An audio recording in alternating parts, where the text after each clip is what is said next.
Declassified. Secretary of the Navy, Office of Public Relations, Washington, 15 June 1942. From Lieutenant Commander R.D. Hill, Jr. to Mr. M.E. Guilford, Attorney General's Office, Department of Justice. Subject: Information issued officially by the Navy Department relative to the composition of the naval forces which attacked Midway early this month. Enclosure: A. Copy of communiques issued by Commander-in-Chief, Pacific Fleet from Honolulu. Enclosure 1. Enclosure A includes 4 communiques issued by the Commander-in-Chief of the Pacific Fleet relative to the action between our forces and those of the Japanese in the vicinity of Midway early this month. 2. On Sunday, 7th June at 5:00 p.m., Admiral E.J. King granted an interview to the press relative to the various current matters concerning naval action. During this interview, Admiral King made no mention of actual composition or disposition of enemy forces. 3. No evidence can be found in the Navy Department to indicate that the facts and figures appearing in an article headlined, quote, U.S. Navy knew in advance about Jap fleet, end quote, which appeared in the Washington Times-Herald on Sunday, 7th June, could have been obtained from any official announcement made by the Navy Department. Signed, R.D. Hill, Jr., Lieutenant Commander, United States Navy, retired, Assistant to Director.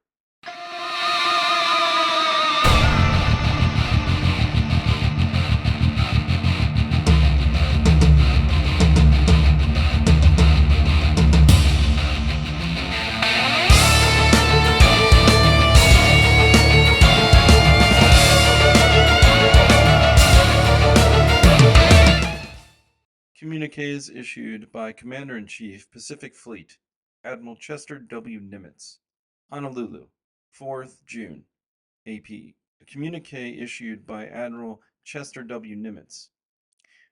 At 6:35 a.m. today, Midway time, that island was heavily raided by Japanese carrier-based planes. The attack was repulsed by local defenders, in which all armed services were represented.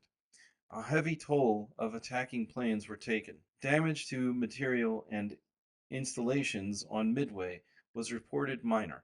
No reports of personnel casualties were received. The Japanese carriers were accompanied by battleships and cruisers. 1 battleship and 1 cruiser definitely were damaged, and other vessels are believed to have been hit. Out attacks on the enemy are continuing. Honolulu, 5th June, AP. The communique issued by Admiral Chester W. Nimitz. The Japanese have not followed up their initial air attack on Midway Island, except for a few ineffectual shots from a submarine during last night. As more reports come in, it appears that the enemy damage is very heavy indeed, involving several ships in each of the carrier, battleship, cruiser, and transport classes. This damage is far out of proportion to that which we have received. The brunt of the defense to date has fallen upon aviation personnel, in which the Army, Navy, and Marine Corps all were represented. They have added another shining page to their record of achievements. 1 carrier, already damaged by air attack, was hit by 3 torpedoes fired by a submarine. On every occasion when we have met the enemy, our officers and men have been superlative in their offensive spirit and complete lack of fear. Our country can feel secure with personnel such as this. There were reported several instances of enemy planes machine gunning our aviation personnel who bailed out in parachutes or were adrift in rubber boats.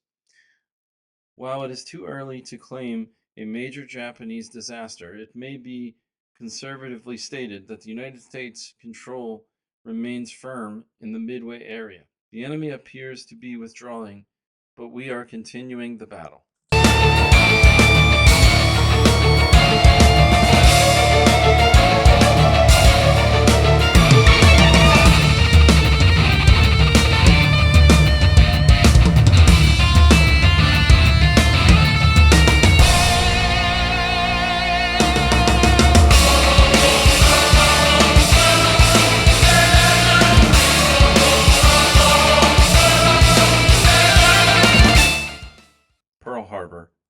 Honolulu, 6th June. The complete text of Admiral Chester W. Nimitz Communique Number 3 issued today follows. Through the skill and devotion to duty by the armed forces of all branches in the Midway area, our citizens can now rejoice that a monumentous victory is in the making. It was on Saturday, just 6 months ago, that the Japanese made their peacetime attack on our fleet and Army activities in Oahu. At that time, they created heavy damage, it is true, but their act aroused that grim determination of our citizenry to avenge such treachery, and it raised, not lowered, the morale of our fighting men. Pearl Harbor has now been partially avenged. Vengeance will not be complete until Japanese sea power has been reduced to impotence. We have made substantial progress in that direction.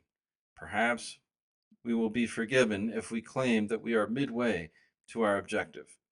The battle is not over. All returns have not yet been received. It is with full confidence, however, that for this phase of action, the following enemy losses are claimed: 2 or 3 carriers and all their aircraft destroyed. In addition, 1 or 2 carriers badly damaged, most of their aircraft lost. 3 battleships damaged, at least 1 badly. 4 cruisers damaged, 2 heavily. 3 transports damaged. It is possible some of these wounded ships will not be able to reach their bases. 1 American carrier was hit. Some American planes were lost. American casualties were light. This is the balance sheet that the Army, Navy, and Marine Corps forces in the area offer their country this morning.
Pearl Harbor, Hawaii, 7th June, AP.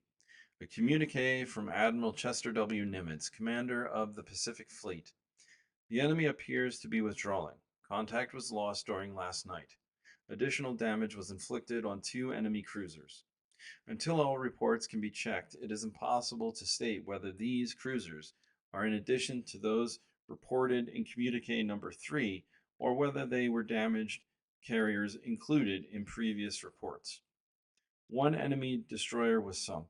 1 United States destroyer was sunk by a submarine, but nearby ships rescued the personnel with small loss of life.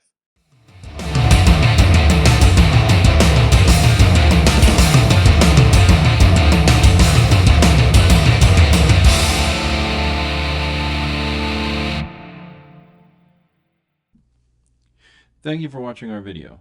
Please remember to like, share, leave a comment, and subscribe. It really helps us grow the channel.